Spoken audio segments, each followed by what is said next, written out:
እናንተ የሚጠበቀው ቪዲዮውን እስከ መጨረሻው መከታተል ነው። በተለይ ስድስተኛውና ሰባተኛው ስኪል በጣም ተፈላጊ ስለሆኑ አሁኑኑ ራሳችሁን አስተምራችሁ በእነዚህ ስኪሎች ከቤታችሁ ሆናችሁ ላፕቶፓችሁንና ኢንተርኔት ኮኔክሽናችሁን በመጠቀም በዶላር ተከፋይ መሆን ትችላላችሁ። እስከ መጨረሻው አብራችሁን ቆዩ።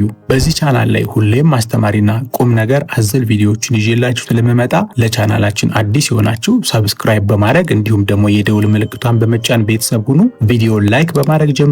ለእናንተ አይነት መልካም ሰዎች ይጠቅማል ብላችሁ ለምታስቡት ደግሞ ቪዲዮውን ሼር አድርጉላቸው። አሁን በቀጥታ ወደ 7ቱ ዲጂታል ክህሎቶች እንገባለን።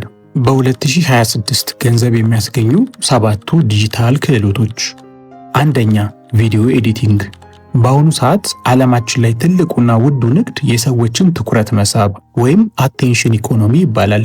እያንዳንዱ የቢዝነስ ድርጅት፣ እያንዳንዱ ባለሙያ፣ ሁሉም ሰው ዩቲዩብ፣ ቲክቶክ እና ኢንስታግራም ላይ መታየት ይፈልጋል። ምክንያቱም ዛሬ ላይ አንድ ቢዝነስ ሶሻል ሚዲያ ላይ ከሌለ ያ ቢዝነስ ሞቷል ማለት ነው። ነገር ግን ሰዎች ቪዲዮን ዝም ብለው አያዩም። ቪዲዮ ማራኪ፣ ፈጣንና አሰልቺ ያልሆነ መሆን አለበት። እዚህ ጋር ነው የቪዲዮ ኤዲተር አስፈላጊነት የሚመጣው። ኤዲተር ማለት የሰዎችን አይን ከስክሪኑ ላይ እንዳይነቅሩ የሚያደርግ ድምፅን፣ ምስልንና ጽሑፍን አዋህዶ አስማት የሚሰራ ባለሙያ ነው።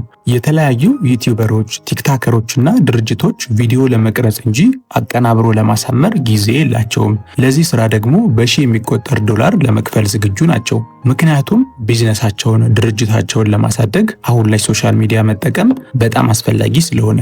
ታዲያ ይህንን እጅግ ከፍተኛ ፍላጎት ያለው ሙያ ተምራችሁ እናንተ እንዴት ወደ ገቢ ምንጭነት ልትቀይሩት ትችላላችሁ?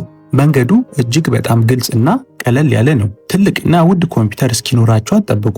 አሁን በእጃችሁ ባለ ስማርት ስልክ ላይ ካፕከት የተባለውን ነፃ አፕሊኬሽን ዳውንሎድ በማድረግ መጀመር ትችላላችሁ።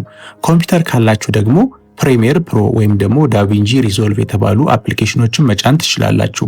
እንዲሁም ካፕከት የተባለውን